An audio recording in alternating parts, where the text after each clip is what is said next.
যেটা পাঠাইছে শ্বশুরে। এই এই ঈদের লেগে তোর শ্বশুর বাড়ি থেকে তোর কোনো খরচাপাতি পাঠায় নাই? আসলে না তোর কপালটাই খারাপ। হ্যাঁ, এরকম শ্বশুর বাড়ি আর বোর জন্য যে নিজে মাথা নিতে পাঠাইছ, ভালো কামই করত। সিলু ভাই, কাটা গায়ে নুনের সিটা দিয়ে না।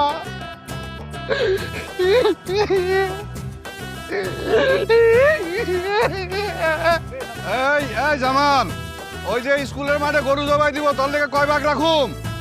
আরে টাকা আমি দিব নে।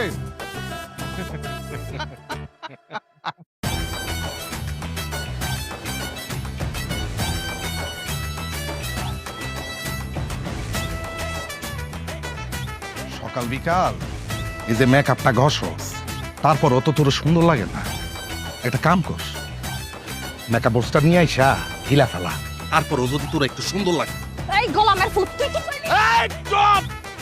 কোনো কথা কবি না। তোরা এক জোড়া জুতা কিনা দিই নাই, এই কারণ তুই গ্রামের ভাবি গো সামনে কি হারে আমার অপমান করলি।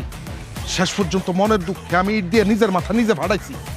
অথচ গ্রামের বিবাহিত লোকজনের ঈদ উপলক্ষে তাকে শ্বশুর বাড়ি থেকে সেবাই সিটি পাঠাইছে, কাপড় চোপড় পাঠাইছে, হাত খরচের টাকাটা পর্যন্ত পাঠাইছে। তোর বাপের বাড়ি থেকে তো আমার সুতাটাও দেয় নাই, তারপরও তুই এত বড় বড় কথা বল কেমনে? আমার বাপের বাড়ি থেকে তোর একটা কানা করিও দিত না। এই আমার বাপের বাড়ির জিনিসপত্রের উপর তোরা তো লোভ কেন? ফকিন্নির ঘরা ফকিন্নি। কি কইলি তুই? তুই আমারে ফকিন্নি কইলি? আরে জুতা দেখ নাই দেখা তুই আমারে অপমান করছস বিদে আমি ইট দিয়া নিজের মাথা নিতে পাঠাইছি, আর তুই আমারে এখন ফকিন্নি কর? পুরে আজকে আমি খাইছি তোর মাথা আমি ফাড়াই ফেলাম, তোর মাথা আজকে ফাড়াই ফেলাম।